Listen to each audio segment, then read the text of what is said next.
द्रौपदी का वो शाप जिससे महाभारत में हुई भीम के पुत्र की मौत, लेकिन अर्जुन की जान बच गई। महाभारत की कथा में कई शापों का जिक्र है। इन्हीं में से एक शाप द्रौपदी ने घटोत्कच को दिया था। माना जाता है कि द्रौपदी के इस शाप के चलते भीम के पुत्र की महाभारत युद्ध के दौरान मौत हो गई थी। हालांकि इससे अर्जुन की जान जरूर बच गई, क्योंकि घटोत्कच को जिस अमोघास्त्र से कर्ण ने मारा वो उसने अर्जुन के लिए बचाया था। ऐसे में आइए जानते हैं द्रौपदी ने घटोत्कच को क्यों शाप दिया और वह क्या शाप था।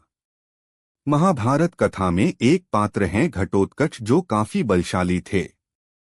उनका विशालकाय शरीर था और उनके बल से महाभारत के युद्ध में हाहाकार मच गया था।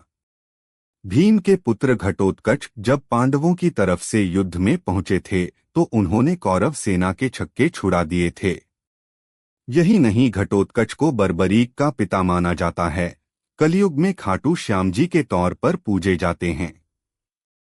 लेकिन ऐसा क्या हुआ था कि घटोत्कच को द्रौपदी ने शाप दे दिया था। समझा जाता है कि इसी वजह से घटोत्कच की युद्ध भूमि में मृत्यु हुई थी।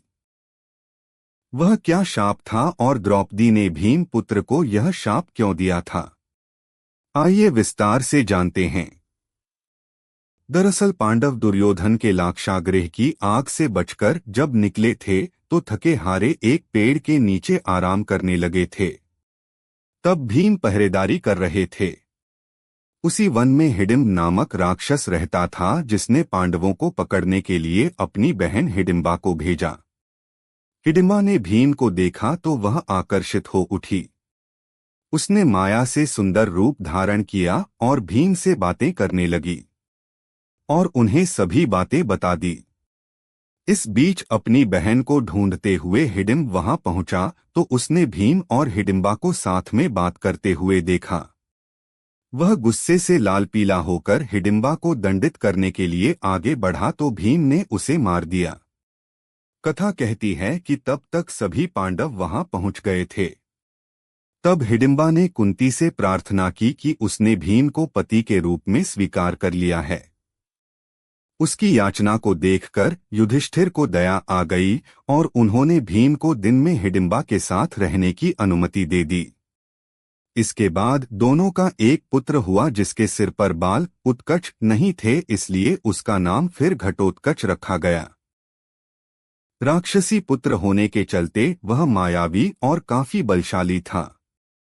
बताते हैं कि यही घटोत्कच एक बार अपने पिता भीम से मिलने के लिए आया था। सभा में सभी पांडव बैठे थे और राजपाट लगा हुआ था। तब घटोत्कच ने अपनी मां हिडिंबा की आज्ञानुसार द्रौपदी का सम्मान नहीं किया। इससे द्रौपदी को अपमानित महसूस हुआ।